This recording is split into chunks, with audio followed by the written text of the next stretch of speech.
সূরা ফাতিহায় প্রত্যেক দিন প্রতি রাকাতে কি পড়ে?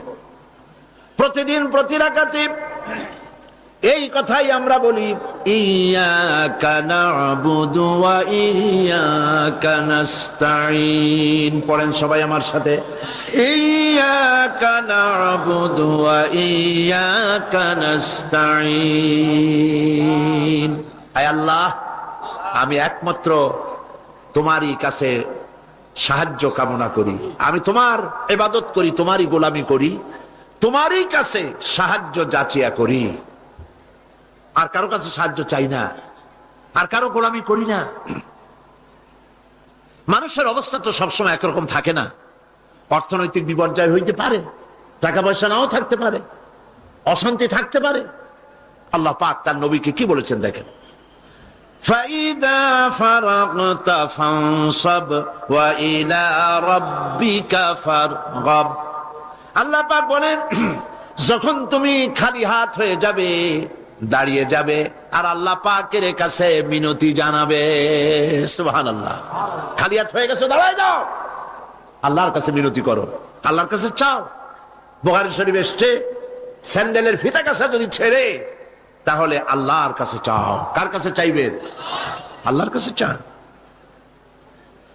আমাদেরকে এই দৃষ্টান্ত নবীরা দেখায় দিয়েছেন, পয়গম্বরেরা আল্লাহর কাছে চেয়ে আমাদের দেখাইছেন।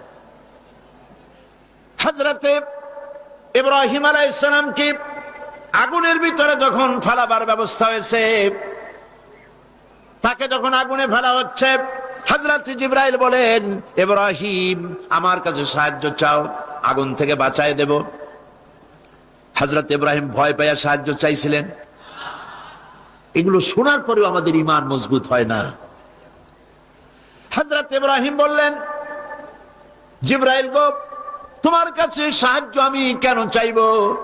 আমি তো এমন কোন অন্ধ খোদার ইবাদত করি না যিনি তার গোলামের দুঃখ না দেখেন।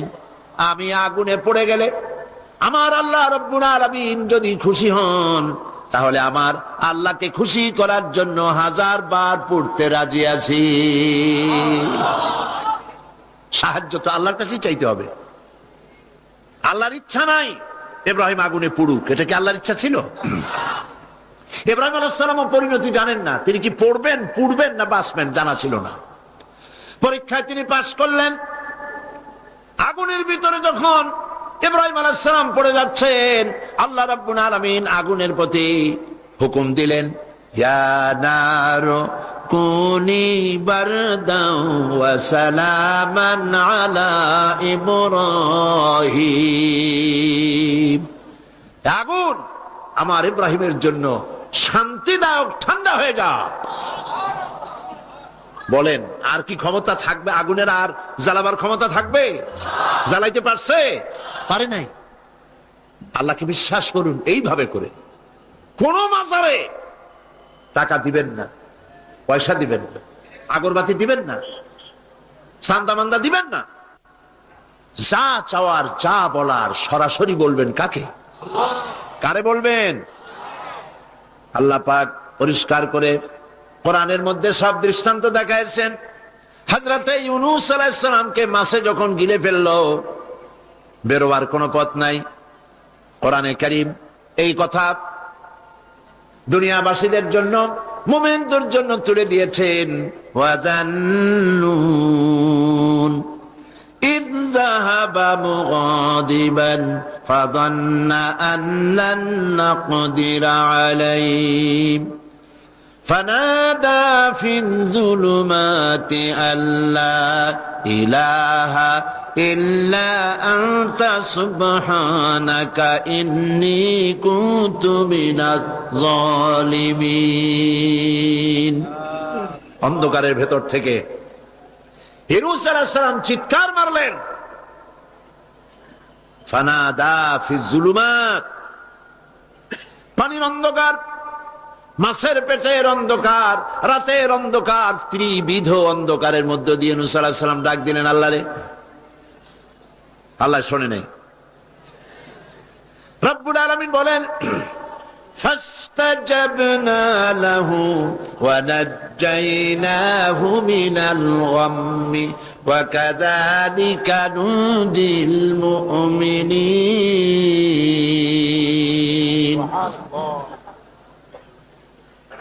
আল্লাহ রাব্বুল আলামিন বলেন, আমি ইউনূসের ডাক শুনলাম আর ডাকের জবাব দিয়া দিলাম।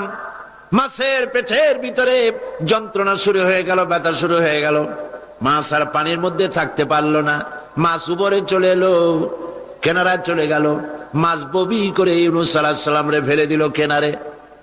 আল্লাহ পাক বলেন, শোনো দুনিয়ার মানুষেরা, শুধু ইউনূসকে নয়, ওয়া কাযালিকা নুনজিল মুমিনিন,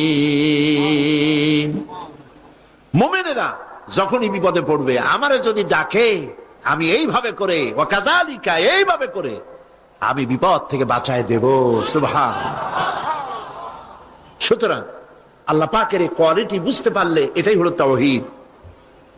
তাওহীদ সম্পূর্ণরূপে বুঝতে হবে, তাওহীদে প্রতিষ্ঠিত হতে হবে, শিরক থেকে বাঁচতে হবে, শিরক সম্পূর্ণরূপে বর্জন করতে হবে। এখন শিরকটা কি? শিরক হলো অংশ। এটা শরীক দিয়ে বললে বুঝতে ভালো, শরীক। আর এই শিরক হচ্ছে মিথ্যা, জুলম, বড় গুনাহ। যারাই আল্লাহর সাথে শরীক করে তারা বড় রকমের গুনাহ করে। আমি এই দৃষ্টান্তটা বুঝাবার জন্য এরকম দৃষ্টান্ত দেই শরীকদারি ব্যবসার সাথে। শিরক পার্টনার, শরীক। আল্লাহ পাকের কোন পার্টনারের দরকার আছে? আর যারা জবাব দিলেন না, আল্লাহ পাকের পার্টনারের কোন প্রয়োজন আছে? পার্টনারের প্রয়োজন হয় কেন?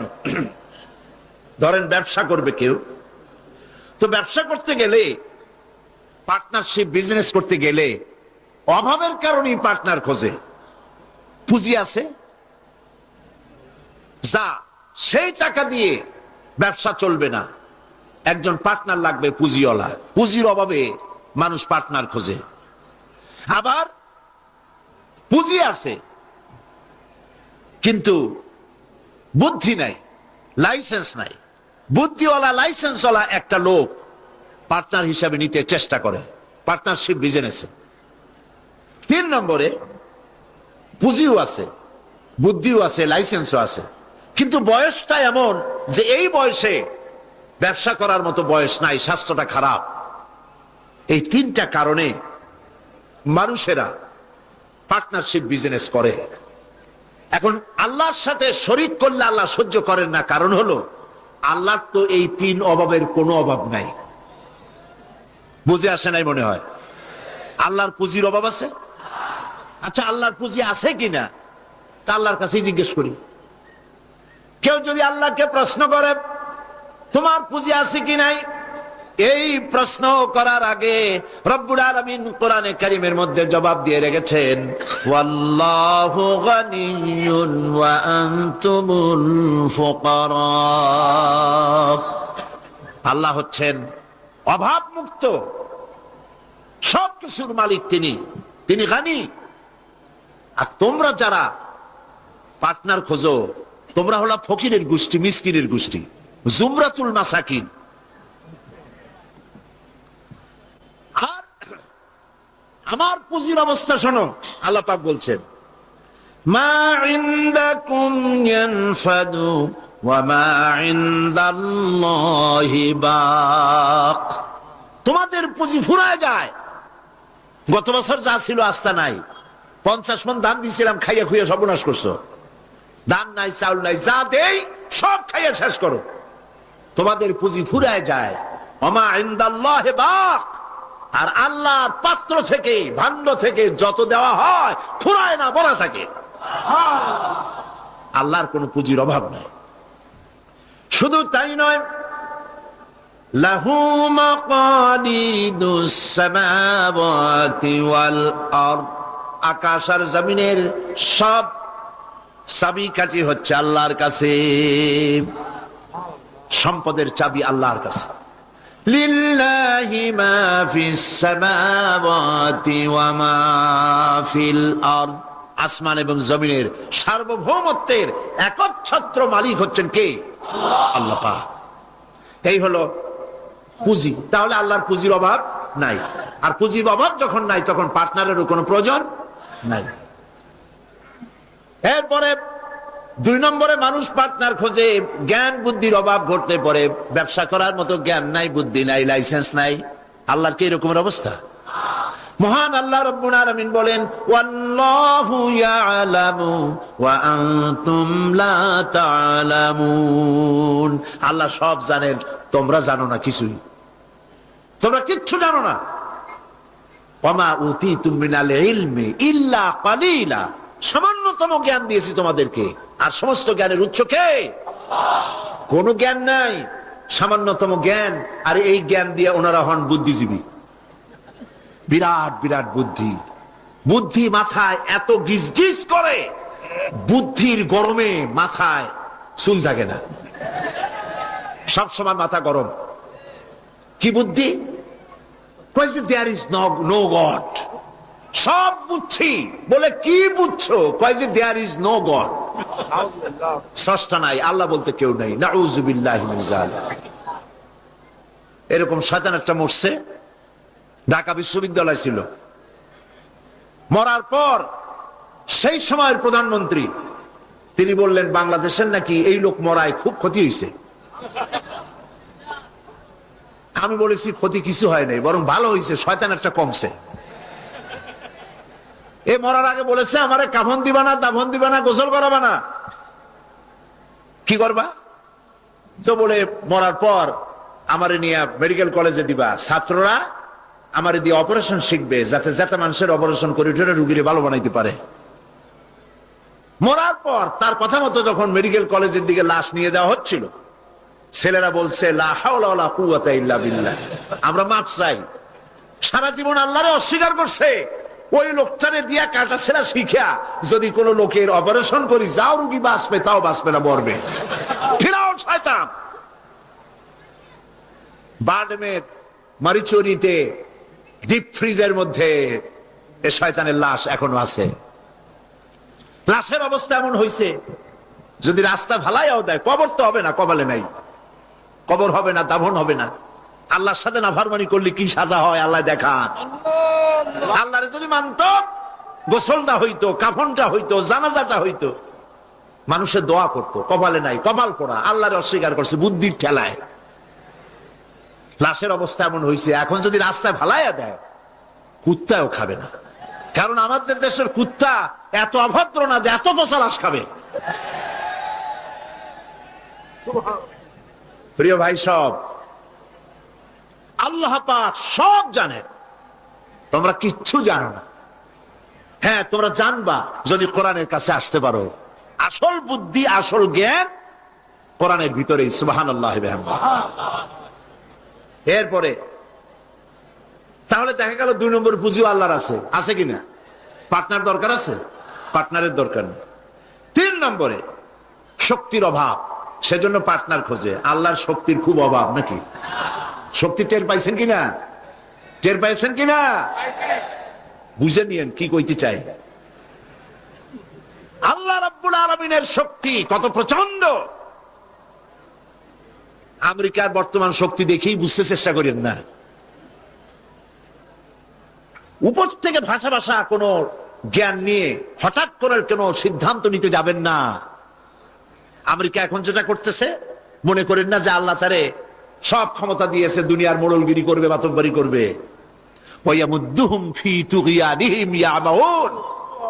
আল্লাহ একটু ঢিল দিছে। দেখেন না, যারা বর্ষি বায় নদীতে, মাছে যখন আদার গেলে ওরে কি বলে? বর্ষিতে যেটা থাকে ওটারে কি কয়? সারি। আরে হুইল কি? যেটা খায় মাছে ওইটা কি? আদার অথবা সারি, আপনারা যাতে খুশি হন বলেন। ওইটা, হ্যাঁ সেরা।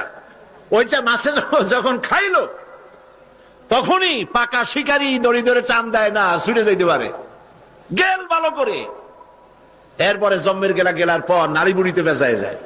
তারপরে হুলে ধরে আর টান দিয়ে নিয়ে আসে, যত বড় রাঘব বোয়াল হোক উবারে এসে হা করে পড়ে থাকে।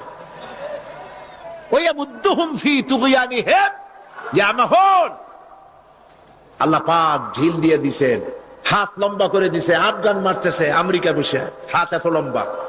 আফগান মারতেছে, কাশ্মীর মারতেছে, প্যালেস্টাইন মারতেছে, সোমালিয়া মারতেছে। আল্লাহ পাক ঢিল দিয়ে দিয়েছে। এরপরে যখন আল্লাহ ধরবে, রাশিয়া এরকম শেষ ছিল না, জনমের সাথে শেষ ছিল কিনা? আল্লাহ টাইট করছে, করছে কিনা? সুবহানাল্লাহ। বিনা যুদ্ধে চিৎপটাং, কোন যুদ্ধ বুদ্ধ লাগে নাই। কেমনে কেমনে মরা লাশের গাও দিয়া গোস্ত যেমন খুইসা খুইসা পড়ে, সোভিয়েত ইউনিয়ন খুইসা খুইসা পয়সা শেষ। আছে অস্তিত্ব? আল্লাহ পাক যখন ধরবেন, ইন্না বাতশা রাব্বিকা লাশাদীদ, আল্লাহ পাক যখন ধরবেন তার পাকড় থেকে বাঁচাইতে পারে এমন ক্ষমতা আকাশেও কারো নাই, জমিনেও কারো নাই। সেই জন্য ক্ষমতার পুরাটা মালিক হচ্ছেন কে? এই কারণেই এই দুর্বলতার, এই ত্রিবিধ দুর্বলতার কারণে মানুষের পার্টনারশিপ বিজনেস করতে হয়, পার্টনার অংশীদার খুঁজতে হয়। আল্লাহর কোন পার্টনারের কোনো প্রয়োজন নাই। আল্লাহর কোন পার্টনার প্রয়োজন নেই, দরকার নেই। শিরক, সর্বাবস্থায় শিরক থেকে বাঁচতে হবে। মানুষ, আমাদের দেশের মানুষেরা না বুঝে সবের নিয়তি শিরক করে বসে। নাউজুবিল্লাহ বলে সবের নিয়তে শিরক করে। হযরতে বড় পীর আব্দুল কাদের জিলানী রাহমাতুল্লাহ আলাইহির নামে কত দুরূদ বানাইছে। ইয়া আব্দুল কাদের জিলানী শাইয়ান লিল্লাহ। নাউজুবিল্লাহ বলবেন না? নাউজুবিল্লাহ বলবেন না? হযরত বড় পীর আব্দুল কাদের জিলানী রাহমাতুল্লাহ আলাইহি নিঃসন্দেহে আল্লাহর মাহবুব বান্দা, বড় ওলি, পীরে কামেল, মাহবুব সুবহানী আমরা তাকে বলি। কিন্তু ইয়া আব্দুল কাদের জিলানী শাইয়ান লিল্লাহ, হে আব্দুল কাদের জিলানী আপনি আমাদেরকে কিছু দেন, সাহায্য করেন। নাউযু বিল্লাহি মিন যালিক। যারা এই যত দুরূদ পড়ে তারা জাহিল, জাহিল, জাহিল। এই ধরনের দরুদ যারা শিক্ষা দেয় তারাও জাহিল। যারা ইন্তেকাল করেছেন, মরে গিয়েছেন, তাদের কাছে কিছুই চাওয়া যাবে না। চাইতে হবে কেবলমাত্র কার কাছে? কার কাছে? এই জন্য আল্লাহ রাব্বুল আলামিন কোরআনে কারীমের মধ্যে বলেছেন, লা তুশরিক বিল্লাহ ইন্নাশ শিরকা লাযুলমুন আযীম। কথাটা আসলে হযরত লোকমান হাকিমের। তিনি তার ছেলেকে বুঝাচ্ছেন। ছেলেকে যতগুলি নসিহত তিনি করেছেন, সূরা লোকমানের তাফসীর করছিলাম না এখানে, মনে আছে আপনাদের? হযরত লোকমান হাকিম ছেলেকে যেসব নসিহত করেছিলেন, এই সব নসিহত শুধু কিতাবে কোরআনে লিখে থাকার জন্য নয়, এই নসিহতগুলি আমরাও যেন আমল করি আর আমাদের সন্তানদেরকেও যেন আমল করাই। ছেলেকে বুঝাবেন, স্ত্রীকে বুঝাবেন। আল্লাহ পাক সাফ করে বলছেন, লা তুশরিক বিল্লাহ, আল্লাহর সাথে কাউকে শরীক স্থাপন করো না। ইন্নাশ শিরকা লাযুলমুন আযীম, প্রকৃতপক্ষে শিরক হচ্ছে বড় জুলম, অত্যাচার। এটা হলো জুলম। এ শব্দের ব্যাখ্যা হচ্ছে ওয়াজউশ শাই ফি গায়রি মুহাল্লি, যে জিনিস যেখানে রাখা সেটা সেখানে না রেখে আরেক জায়গায় রাখার নামই হলো জুলম করা। টুপি তো মাথায় শোভা পায়, টুপি কোথায় রাখবেন? কিন্তু হাঁটুর উপরে যদি রাখেন তাহলে টুপির উপরে জুলুম করা হয়। টুপি মাথায় রাখবেন, টুপি দিয়া যদি বাজার করে আনেন তরি তরকারি, তাহলে টুপির উপরে কি করা হবে? জুলম করা হবে। নৌকা চলে পানি দিয়া, কিন্তু রাস্তার উপরে যদি টানায় রাখেন তাহলে নৌকার উপরে কি করা হইল? জুলুম করা হইল। সোজা কথা। চশমা নাকের উপরে রাখাবার জন্য, কিন্তু চশমা যদি মাথার উপরে ভালাইত তাহলে চশমার উপরে কি করা হইল? জুলুম করা হইল। যেই সব জিনিস, যেসব শক্তি আল্লাহ রাব্বুল আলামিনের, সেইগুলি মানুষের কাছে চাওয়া অদৃশ্য কোনো কিছুর কাছে চাওয়া, এটাই হচ্ছে শিরক, এটাই হলো জুলম। এর অর্থ এই নয় যে মানুষের কাছে টাকা চাইলে সেটা শিরক হবে, মানুষের কাছে ধার চাইলে শিরক হবে, এর অর্থ কিন্তু এটা নয়। অদৃশ্য থেকে কোনো কিছু সাহায্য পাওয়ার আশায় চাওয়া আল্লাহ ছাড়া অন্যের কাছে, এটার নাম, কথা বুঝে আসছে কিনা? এই জন্য এগুলির সামনে নিজেরা মূর্তি বানানো, মূর্তির সামনে মাথা নত করা, পীরের মাজারে গিয়ে কিছু চাওয়া, এগুলি হচ্ছে শিরক। এগুলি আপনি কেন চান? আপনার দিলের ধারণা যারা চায় যেখানে গেলে কিছু পাওয়া যাবে। মনে রাখবেন, বহুত মাজার আছে যেই মাজারে কোনো মুদ্দারি নাই,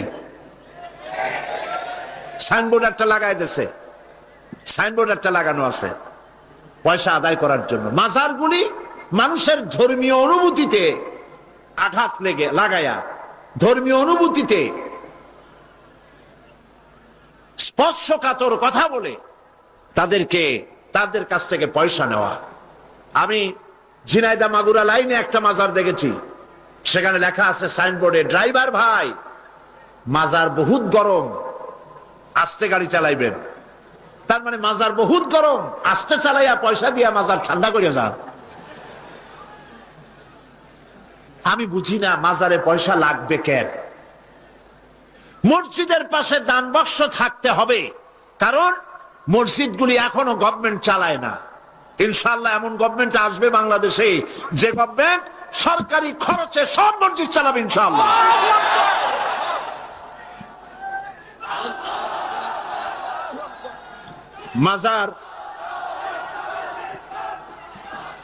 মাজারে চান্দার বাক্স কেন? মাজারে পয়সা দেব কেন? এই প্রশ্ন বুদ্ধিমানদের মাথায় আসা উচিত। কেন দেব? যিনি ইন্তেকাল করেছেন ওনার কি এখন টাকার প্রয়োজন? বলেন আপনারা। শীতবস্ত্র উনি কিনবেন, কোনো কিছু খাবেন, আপনারা কেন বিশ্বাস করেন না? উনি যদি সত্যি আল্লাহর ওলি হন, আল্লাহ পাক কোরআনে বলে দিয়েছেন এদের রিস্কের ব্যবস্থা আল্লাহর কাছে, ওনা আল্লাহর কাস্টডিওতে আছেন। আপনারা কেন পেরেশান হয়ে পয়সা দেন? ওগুলো দিয়ে উনি কি খাবেন? এই পয়সাগুলি দিয়ে উনি কি কিনবেন? এই পয়সাগুলি মাজারের মুতাল্লি যারা আছে, কমিটিতে যারা আছে, অধিকাংশ পয়সাগুলি দিয়ে তারা ট্রান্সপোর্ট বিজনেস করে, এক্সপোর্ট ইম্পোর্ট বিজনেস করে, কোটি কোটি টাকার মালিক হয়েছে আপনাদের পয়সা দিয়ে, আর আপনি শিরক করেছেন ওখানে পয়সা দিয়ে। তবে কোন মাজারকে কেন্দ্র করে যদি কোনো মসজিদ, কোনো এতিমখানা, কোন মাদ্রাসা যদি তৈরি হয়, মাদ্রাসায় দিবেন, এতিমখানায় দিবেন, মসজিদে দিবেন, অবশ্যই মাজারে এক পয়সাও দিবেন না। কে বলেছে আপনাকে মাজারে গম্বুজ উঠাইতে? কেন উঠাইছেন? কেন উঠাইছেন? কি জবাব দেবেন? মাজারে গম্বুজ কেন দিয়েছেন? কি জবাব দিবেন? কে বলেছে গম্বুজ তুলতে? পীর সাহেবদের কবরের মর্যাদা বেশি না সাহাবায়ে কেরামদের কবরের মর্যাদা বেশি? মদিনা যায় দেখতে পারেন না? সাইয়্যিদুশ শুহাদা হযরত হামজা রাদিয়াল্লাহু তাআলা আনহু, দুনিয়ার সব ওয়ালি আলেম ওলামা যদি এক জায়গায় হয়, হযরত হামজার একখানা হাতের সমান হবে? হবে? সেই মাজারে তো কোনো গম্বুজ নাই। হযরতে ইবনে মাসউদ রাদিয়াল্লাহু তাআলা আনহু, হযরত ইবনে আব্বাস রাদিয়াল্লাহু তাআলা আনহু, হযরত আবু সাঈদ খুদরি রাদিয়াল্লাহু তাআলা আনহু, হযরত উসমান রাদিয়াল্লাহু তাআলা আনহু, অন্তত 10,000 সাহাবীর মাজার তো জান্নাতুল বাকিতে রয়েছে। একটা গম্বুজ নাই, একটা চাদর নাই, একটা আগরবাতি নাই, একটা মোমবাতি নাই। আপনারা কেন এইসব করেন? কে কি বললো আপনারা কেন শুনবেন? জেহেন সাফ করে নেবেন। কোরআনে জানাই, হাদিসে জানাই, মানি না, মানবো না। ঠিক কিনা বলেন? কোরআনে জানাই, হাদিসে জানাই, এই কথা বলার জন্য যদি হিন্দুস্তান থেকে কোনো পীর আসে, মানবো তার কথা? যদি পাকিস্তান থেকে কোনো পীর আসে, মানবো? যদি চীন থেকে, সৌদি আরব থেকে কোনো বুজুর্গ আসে, মানবো? সাফ কথা। তুমি পীর যে দেশের হও, তুমি আলেম যে দেশের হও, কোরআন হাদিসে জানাই, মানি না, মানি না, মানি না। এটার নামই হলো ইসলাম। এটার নাম কি? এটার নাম আকীদা। এই আকীদা সাফ করতে হবে, মুসলমানদের এই আকীদা সাফ হতে হবে। এই আকীদা যদি সাফ হয় তাহলেই আমরা বাঁচতে পারবো। কথা বুঝতে পেরেছেন? কথা বুঝে আসছে? বলছিলাম বহুত মাজার আছে, মুদ্দার নাই। বহুত মাজার এমন আছে, মুদ্দার নাই।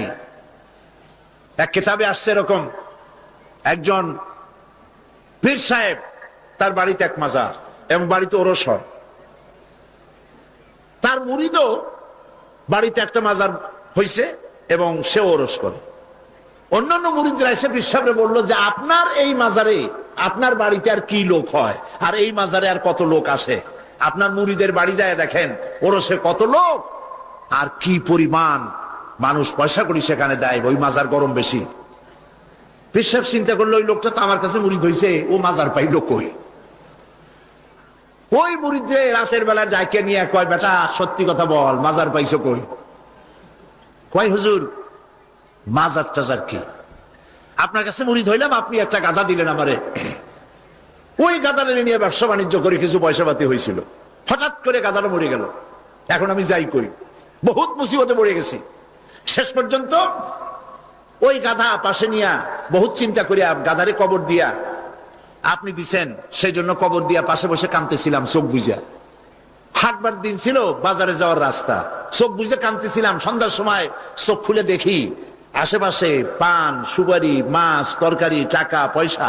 তার মানে লোকেরা যাচ্ছে, মাজার দেখে মনে করছে নতুন কোনো পীরের মাজার বোধ হয়, তো যে যার কাছে যা ছিল একটু একটু করে দিয়ে গেছে, অনেক হয়েছে। তারপরে এসে ভিড় জমলো।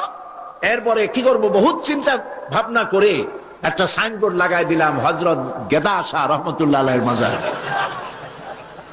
পীর সাহেব বললেন খারাপ হয় নাই, আমি যে তোমারে গাধাটা দিছিলাম ওইটার মায়ের কবর হলো আমার বাড়িতে। নাউজুবিল্লাহ বলে। এই জন্য হক্কানি পীরের মাজার যেগুলি, সেগুলি তো জিয়ারত করা যাবে অবশ্যই। হক্কানি পীরের মাজার যেগুলি আছে জানা মতে, যেমন শাহজালাল রহমতুল্লাহ আলাই, খান জাহান আলী রহমতুল্লাহ আলাই, শামানাত রহমতুল্লাহ আলাই, শামাকদুম রহমতুল্লাহ আলাই, বড় বড় আল্লাহর ওলিদের মাজার আছে, আছে না? জিয়ারতের উদ্দেশ্য নয়, ওইখানে আপনি গিয়েছেন, মাজার সামনে পড়েছে, আপনি দোয়া করেন। জিয়ারতের উদ্দেশ্য নিয়ে মসজিদে হারাম, মসজিদুর রাসূল, মসজিদে আকসা, এই তিন জায়গা ছাড়া জিয়ারতের নিয়ত নিয়ে কোন মাজারে যাওয়া যাবে না, যাবে না, রাসূলুল্লাহ নিষেধ করেছেন।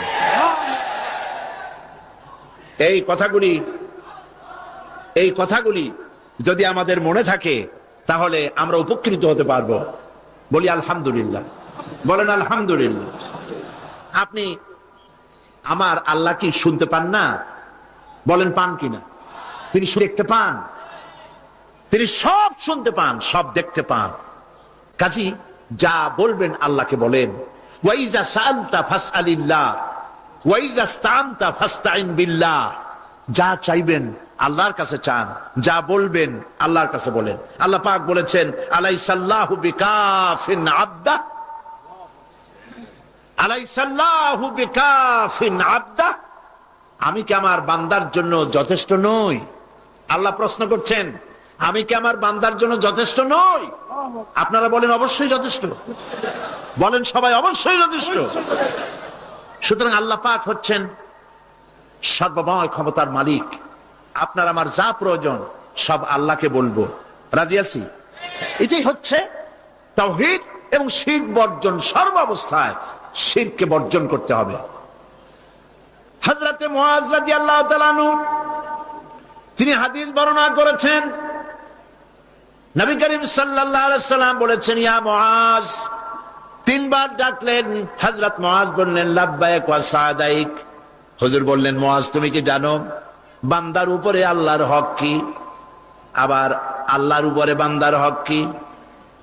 হযরতে মুআজ রাদিয়াল্লাহু তাআলা আনহু বলেন আমি জানি না, আল্লাহর নবী ভালো জানেন। নবী করিম সাল্লাল্লাহু আলাইহি সাল্লাম বললেন মুআজ শোনো, বান্দার উপরে আল্লাহর হক হচ্ছে এই, বান্দার উপরে আল্লাহর পাওনা, আল্লাহর দাবি, আল্লাহর হক হচ্ছে যে বান্দা আল্লাহর সাথে তার ইবাদতের মধ্যে কাউকে শরীক করবে না। আর আল্লাহর উপরে বান্দার হক হলো এই, আল্লাহর উপরে বান্দার পাওনা বা দাবি হলো এই যে বান্দা আল্লাহর ইবাদতে কাউকে শরীক স্থাপন করবে না, আল্লাহ রাব্বুল আলামিন তার জন্য জাহান্নামের আগুন হারাম করে দিবেন। শিরক সর্বাবস্থায় বর্জন করতে হবে। এবং এই জন্যে শিরক হচ্ছে একটা বোমার মতো। আপনারা জানেন যে বোমা, কোন জায়গায় যদি বোমা মারে কেউ, বিল্ডিং উড়ে যায়, জায়গা গর্ত হয়ে যায়। একটা বিল্ডিং বানাতে খরচ হলো 50 লক্ষ টাকা, 1 কোটি টাকা বা 5 কোটি টাকা খরচ হয়েছে একটা বিল্ডিং করতে। এটা উড়ায় দেওয়ার জন্য মাত্র কয়েক কেজি ওজনের একটা বোমা যথেষ্ট। এ বোমার দাম কি আমি জানি না।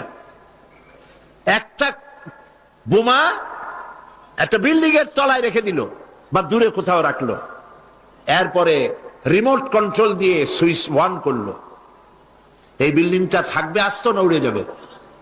উড়ে যাবে কিনা?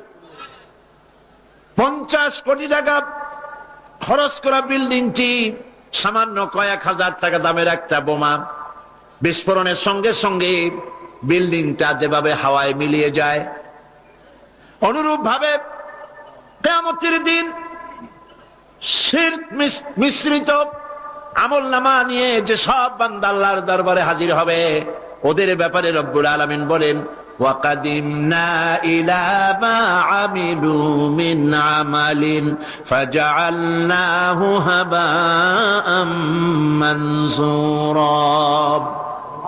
ওয়াকাদিমনা ইলা মা আমিলু মিন আমালিন, আমি বান্দার আমলনামার দিকে আমি যখন মনোযোগী হব, আমি যখন বান্দার আমলনামা দেখব, আর ওই আমলনামার ভেতরে যদি শিরক মিশ্রিত দেখতে পাই, ফাজআলনাহু হাবাআম মানসুরা, আমলনামাকে ধুলি কণার সঙ্গে উড়াইয়া দেব। নামাজ, রোজা, হজ, যাকাত, দাড়ি, টুপি কোনটা কাজে লাগবে না, সব বালু কণার সাথে আল্লাহ উড়িয়ে দিবেন। কোনো দাম নাই আমলের। প্রিয় ভাই সব, প্রিয় বন্ধুগণ, আমার ভাইয়েরা, আমার মা বোনেরা, কোন অবস্থাতেই শিরক করবেন না। শিরক থেকে মুক্ত থাকুন। ছেলে হয় না, মেয়ে হয় না, মাজারে যাওয়ার কোনো প্রয়োজন নাই। ব্যবসায় উন্নতি হয় না, মাজারে যাওয়ার কোনো প্রয়োজন নাই। মসজিদে যান, কাজায় হাজার 2 রাকাত নামাজ পড়েন, সেজদা করে রব্বুল আলামিনকে বলেন, নামাজ আদায় করে চোখের পানি ফেলে আল্লাহকে বলেন। আল্লাহ পাকের নবী বলেছেন, বান্দার 2টা জিনিস আল্লাহর কাছে খুবই প্রিয়, 2টা ফোঁটা। একটি ফোঁটা হলো জিহাদের ময়দানে যে রক্ত ফোঁটা পড়ে, আর আল্লাহর ভয়তে চোখের যে পানি ফোঁটা পড়ে, এই 2টি ফোঁটা আল্লাহর কাছে বহুত প্রিয়।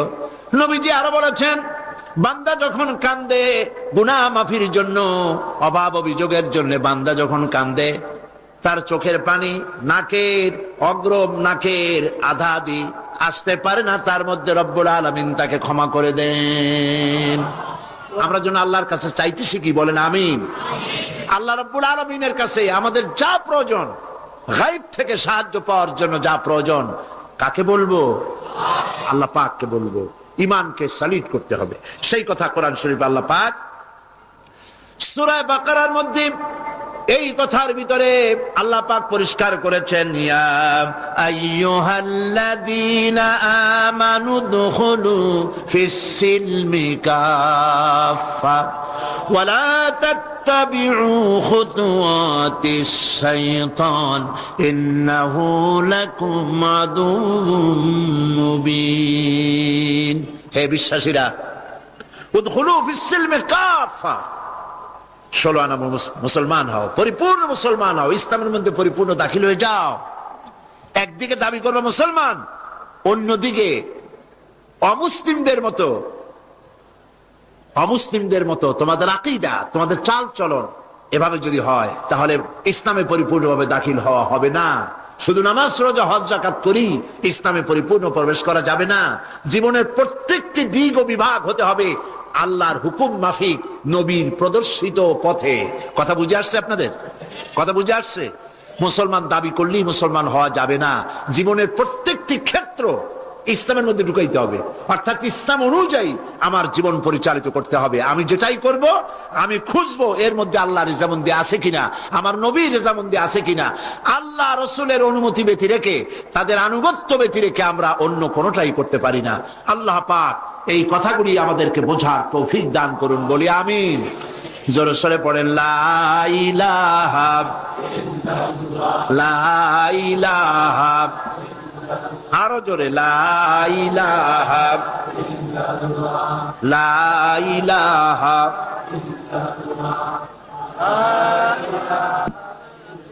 লা ইলাহা ইল্লাল্লাহু মুহাম্মাদুর রাসূলুল্লাহ। আমরা এখন মোনাজাত করব, এখন মোনাজাত করব। মোনাজাত আর দোয়া ও মখুল ইবাদা, দোয়া হচ্ছে ইবাদতের মগজ। আল্লাহর কাছে আমরা আমাদের আরতি জানাবো, মোনাজাত করব, সেই দোয়ায় আমরা শামিল হব আর বা জামাতে শান নামাজ পড়বো। এত বড় জামাত এখন কি চট্টগ্রামের কোন মসজিদে পাওয়া যাবে? আর এটা কি সম্ভব এত বড় জামাত হওয়া? আমরা জামাতে নামাজ আদায় করব, আল্লাহ যেন তৌফিক দেন, বলেন আমিন। মুনাজাতের পর আজান হবে বা জামাত নামাজ হবে, নামাজে আপনারা শরীক হবেন। আজকেও দুইজন অমুসলিম ইসলাম কবুল করার জন্য এসেছেন, তাদেরকে উৎসাহ দেন, তাদের জন্য দোয়া করেন, আল্লাহ পাক যেন তাদেরকে কবুল করেন, বলেন আমিন। আপনাদের ভিতর থেকে যারা দাঁড়ায় আপনারা নিজেরা তাদেরকে বসায় দেন, একই আশ্চর্য কথা। দুজন অমুসলিম, একজনের নাম সুনীল রায়, পিতা মৃত রজনী রায়, বাড়ি কাটিরহাট, হাটহাজারী, চট্টগ্রাম। আরেকজনের নাম অসীম বড়ুয়া, পিতা কল্যাণ মিত্র বড়ুয়া, গ্রাম হোয়ারাপাড়া, রাউজান, চট্টগ্রাম। এই দুইজন, প্রথম জন সুনীল রায়, তার নাম পছন্দ করেছে মোহাম্মদ খলিলুর রহমান।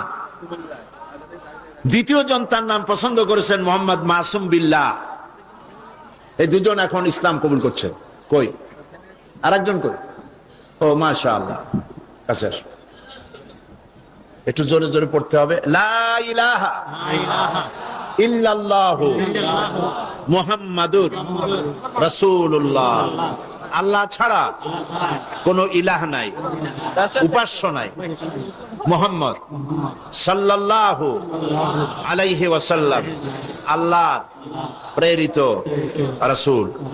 আশহাদু আন লা ইলাহা ইল্লাল্লাহু ওয়াহদাহু লা শারীকা লাহু ওয়া আশহাদু আন্না মুহাম্মাদান আবদুহু ওয়া রাসূলুহু।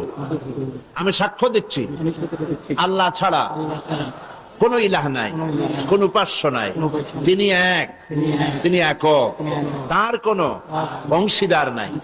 আমি আরো সাক্ষ্য দিচ্ছি মুহাম্মদ সাল্লাল্লাহু আলাইহি ওয়াসাল্লাম আল্লাহ বান্দা এবং তার প্রেরিত রাসূল। বল আসসালামু আলাইকুম। সবাই বলেন ওয়ালাইকুম আসসালাম। আমরা না আর বলতে হবে না, আমরা এই দুইজন নতুন মুসলমান আমাদের ভাই, বলেন আলহামদুলিল্লাহ। আল্লাহ যেন তাদের ইসলামী জীবন যাপনের, সুন্দরভাবে ইসলামী জীবন যাপনের তৌফিক দেন, বলেন আমিন। এবং ইসলাম কবুল করার কারণে কোনো অসুবিধা, ঘটনা, দুর্ঘটনা, নানান রকমের অসুবিধা থেকে আল্লাহ পাক যেন তাদেরকে হেফাজতে রাখেন এবং আল্লাহ পাক যেন তাদেরকে খাঁটি মুমিনে পরিণত করে দেন। ইসলাম কবুল করার কারণে এই বিশাল লাখো জনতার পক্ষ থেকে আমি তাদেরকে আলিঙ্গন করছি।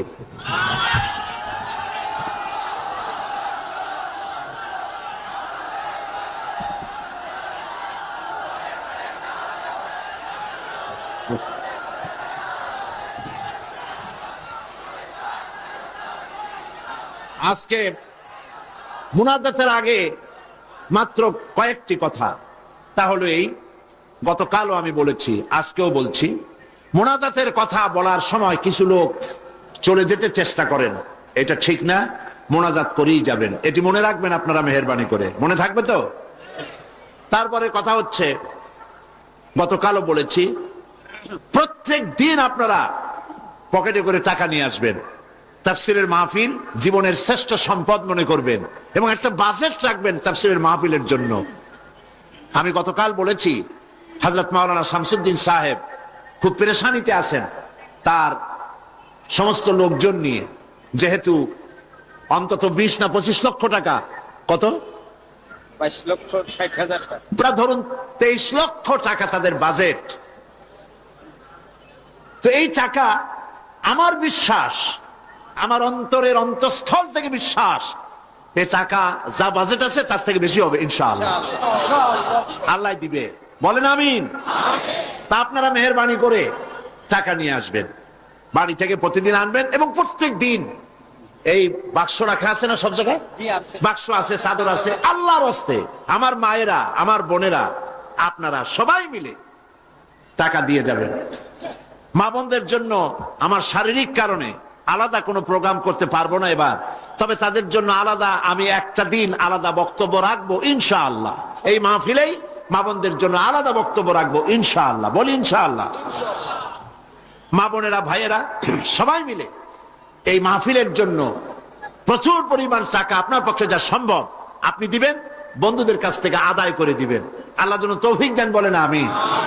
এরপরে গতকাল বলেছিলাম, ঢাকা থেকে এবং চট্টগ্রামের পুস্তক ব্যবসায়ীরা লক্ষ লক্ষ টাকা পুঁজি ইনভেস্ট করে এই চট্টগ্রাম তাফসীর মাহফিলে বিক্রয়ের আশায়। আর এই বইপত্রগুলি সব আপনাদের ঈমান বৃদ্ধির কাজে লাগবে, বলেন আমিন। বহুত বই আছে এখানে, বই অনেক। বৃহস্পতিবার সকাল 10টা থেকে শুধু মহিলাদের জন্য আমাদের বলবো। তো এই বইয়ের, ইসলামী বই মানুষকে ঠকায় না। নাস্তিকদের লেখা বই পড়লে ঈমান নষ্ট হয়, কিন্তু আলেমদের লেখা, ওলামাদের লেখা বই পড়লে ঈমান বৃদ্ধি পায়, বলেন আলহামদুলিল্লাহ। কারণ তারা কোরআন হাদিস দিয়েই বই লেখেন, কোরআন হাদিসের বই দিয়ে স্টলগুলি ভরা। আমি গতকালও বলেছি, এত বড় বই মেলা বাংলাদেশের কোথাও নাই। ইসলামী বইয়ের এত বড় মেলা বাংলাদেশে হয় না। আপনারা মেহেরবানি করে যাওয়ার সময় স্টলগুলিতে যাবেন এবং বইপত্র কিনবেন।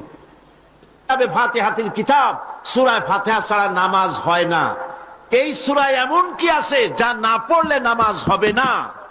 সেই জন্য সূরা ফাতিহার তাফসীর আমি যেটা করেছিলাম এবং সম্পাদনা করেছি, লিখেছি, যারা সেবেছে তারা নাম রেখেছে তাফসীরে সাঈদী। সূরা ফাতিহার তাফসীর বাংলা ভাষায় সূরা ফাতিহার উপরে সর্ববৃহৎ কিতাব, 780 পৃষ্ঠার এই কিতাবখানা প্রত্যেক দোকানে পাওয়া যাবে। আপনি নিবেন, বন্ধুদেরকে নিতে বলবেন এবং মহিলাদেরকেও আপনারা নিয়ে দেওয়াবেন সূরা ফাতিহা বোঝার জন্য। আল্লাহ পাক সকলকে তৌফিক দিন এবং পুরা তাফসীরকে বোঝার জন্য তাফহিমুল কোরআন ফি জিলালিল কোরআন, বিশ্ববিখ্যাত এই 2 তাফসীর এখানে কমপ্লিট সেট পাওয়া যাবে। আপনারা কিনবেন, আল্লাহ তৌফিক দান করুন। আর মহিলাদের জন্য আগামী বৃহস্পতিবার সকাল 10টা থেকে নিয়ে 12টা পর্যন্ত 2 ঘন্টা শুধু মহিলাদের জন্য বই পুস্তক খরিদের জন্য সুযোগ করে দেওয়া হবে। আল্লাহুম্মা আমিন। রব্বানা যালামনা আনফুসানা ওয়া ইন লাম তাগফির লানা ওয়া তারহামনা লানাকুনান্না মিনাল খাসিরিন। রব্বুল আলামিন লাখো মুসলমান নরনারী কোরআনের পাগল হয়ে, কোরআন প্রেমিক মুসলমানেরা, মুসলমান নরনারী একত্রিত হয়ে ঘন্টার পর ঘন্টা তোমার দ্বীনের কথা শুনেছি, দরুদ ও সালাম পড়েছি। মেহেরবানি করে দুরুদ ও সালাম টুকুন সোনার মদিনায় নবীজির রওজা মুবারকে পৌঁছায়া দাও। আয় আল্লাহ তাআলা, আমাদের মধ্য থেকে আমাদের মা বাপ যারা কবরে চলে গেছে, আমাদের দাদা নানা নানি আত্মীয় স্বজন, কবরগুলিকে জান্নাতের টুকরায় পরিণত করে দাও। রব্বির হামহুমা কামা রব্বায়ানি সগীরা। সবাই পড়েন, রব্বির হামহুমা কামা রব্বায়ানি সগীরা। আয় আল্লাহ তাআলা, সারা জীবন গুনাহ করেছি আমরা, তুমি দয়া করে আমাদের জিন্দেগির গুনাহ খাতা মাফ করে দাও। আল্লাহ তাআলা, সারা পৃথিবীতে আজ মুসলমানদের বড় দুর্দিন। আয় আল্লাহ, आए खासा ए खासान रसूल वक्त दुआ है, आए खासा ए खासान रसूल वक्त दुआ है, उम्मत पे तेरी आके आजब वक्त पड़ा है। आय अल्लाह, বড় বিপদে পড়েছি আমরা। দুনিয়ার সব বড় বড় শক্তিগুলি ঐক্যবদ্ধ হয়ে আজ মুসলমান মারার জন্য উঠে পড়ে লেগেছে। আল্লাহ, আমাদের বলার জায়গা নাই, তুমি ছাড়া আমাদেরকে সাহারা দেবে? রব্বুল আলামিন, গুনাহ করেছি ঠিক, আমরা গুনাহগার তাও স্বীকার করি, তবুও একটা ভালো পরিচয় আমাদের আছে। এই ভালো পরিচয়টা হলো আমরা তোমার হাবিবের উম্মত। এতটুকুন কারণে হলেও নবীজির সদকায় আল্লাহ তুমি দয়া করে দুনিয়ার মুসলমানদের বিপদ থেকে বাঁচাও। আয় আল্লাহ, দুনিয়ায় যেখানে যা কিছু ঘটে, সন্ত্রাসী ঘটনা, বোমা বিস্ফোরণের ঘটনা, যেখানে যা কিছু ঘটে, আল্লাহ দুনিয়ার কাফেররা ঐক্যবদ্ধ ভাবে সেই দোষ আমাদের মাথায় চাপায়। সুতানাতা দিয়া মুসলমান মারে, মুসলমানদের মসজিদ মাদ্রাসা শেষ করে, আলেমুন আমাদের উপরে আঘাত করে। আল্লাহ তুমি দয়া করে মুসলমানদেরকে সাহারা দাও। রব্বুল আলামিন, দুনিয়ার সব মুসলমানদের উপরে তোমার রহমত নাজিল করো। আল্লাহ তাআলা হযরত মাওলানা শামসুদ্দিন সাহেব, আল্লাহ তুমি তাকে হায়াতে তাইয়্যিবা সেহাতে কুল্লিয়া দান করো। আল্লাহ তাআলা ইসলামী সমাজ কল্যাণ পরিষদকে তুমি কবুল করো। আল্লাহ তাআলা হযরত মাওলানা মুমিনুল হক চৌধুরী সাহেব, আল্লাহ তাআলা সারা জীবন ইসলামের খেদমত করে করে বার্ধক্যে উপনীত হয়েছে, তার প্রতি তুমি রহম করো। সব ইসলামী আন্দোলনের নেতা কর্মীদের উপরে রহম করো। আল্লাহ তাআলা চারজনী ঐক্যজোটকে, এই ঐক্যজোটের ঐক্যকে চিরস্থায়ী করে দাও, ঐক্যকে মজবুত করে দাও। যারা ঐক্যে ফাটল ধরাতে চায়, আল্লাহ তুমি তাদেরকে হেদায়েত করে দাও। আল্লাহ, এই দেশটা একদিন, এই দেশে কোরআন সুন্নাহর আইন দিয়ে পরিপূর্ণ ইসলাম চলছে, এই দৃশ্য আমাদেরকে দেখাই দিও মাবুদ। রব্বুল আলামিন, কোরআনের তাফসীরের মাহফিল চট্টগ্রাম, আল্লাহ তাআলা এই তাফসীরের মাহফিলের ক্যাসেট সারা পৃথিবীতে ছড়িয়ে যায়। রব্বুল আলামিন, কোরআনের তাফসীর সারা দুনিয়ায় পৌঁছে দেওয়ার জন্য যারা ক্যাসেট বন্দি করে, কষ্ট করে মানুষের কাছে পৌঁছাবার ব্যবস্থা করে, আল্লাহ তাআলা তাদের উপরে তোমার রহমত নাজিল করো। সারা দুনিয়ার মুসলমানদের জন্য হেদায়েতের জরিয়া বানায়া দাও। হায় আল্লাহ তাআলা, আমরা থাকবো না, আমরা যারা আছি আমরা থাকবো না, কিন্তু তাফসীরের মাহফিল কিয়ামত পর্যন্ত চট্টগ্রামে স্থায়ী করে দিও। রব্বুল আলামিন, বহু টাকার প্রয়োজন, আল্লাহ তাআলা তোমার ধনাঢ্য ব্যক্তিদের দিল খুলে দাও। যারা এই মাহফিলের সাথে শত্রুতা পোষণ করে তাদেরকে বন্ধু বানায় দাও। যারা ভুল বুঝে দূরে দূরে থাকে তাদেরকে আমাদের ভাই বানায় দাও। আল্লাহ তাআলা সকলের দিল কোরআনের দিকে, আলেমদের দিকে মুহাব্বত ভরে দাও। আল্লাহ, হিংসা কমায় দাও। আলেম দেখলে যাদের গা জ্বলে ওঠে, নাম মুসলমান, আলেম দেখতে পারে না, মাদ্রাসা সহ্য করতে পারে না, আল্লাহ তুমি দয়া করে তাদের হেদায়েত নসিব করে দাও। আল্লাহ তাআলা, আমাদের আরেক ভাই হযরত মাওলানা লুৎফুর রহমান সাহেব, আল্লাহ তাআলা সেই জওয়ান অবস্থা আমি তারে দেখেছি, আজ তিনিও আমার মতো, আমরা একই পথের পথিক, তিনিও আজ বার্ধক্যে উপনীত হয়েছেন। আল্লাহ, কোরআনের খেদমত সারা জীবনের তুমি তার কবুল করে নাও। কোরআনে কারীমের তাফসীরের খেদমত যারা করতেছেন, অনুবাদের, লেখার, বলার খেদমত যারা করেন, আল্লাহ তুমি তাদেরকে কবুল করে নাও। রব্বানা তাকাব্বাল মিন্না ইন্নাকা আনতাস সামিউল আলিম ওয়া তুব আলাইনা ইন্নাকা আনতাত তাওয়াবুর রহিম। সুবহানা রাব্বিকা রাব্বিল ইজ্জাতি আম্মা ইয়াসিফুন ওয়া সালামুন আলাল মুরসালিন ওয়ালহামদুলিল্লাহি রাব্বিল আলামিন। ওয়াজআল আখিরা কালিমাতিনা ইনদাল মাউত লা ইলাহা ইল্লাল্লাহু মুহাম্মাদুর রাসূলুল্লাহ। আসসালামু আলাইকুম।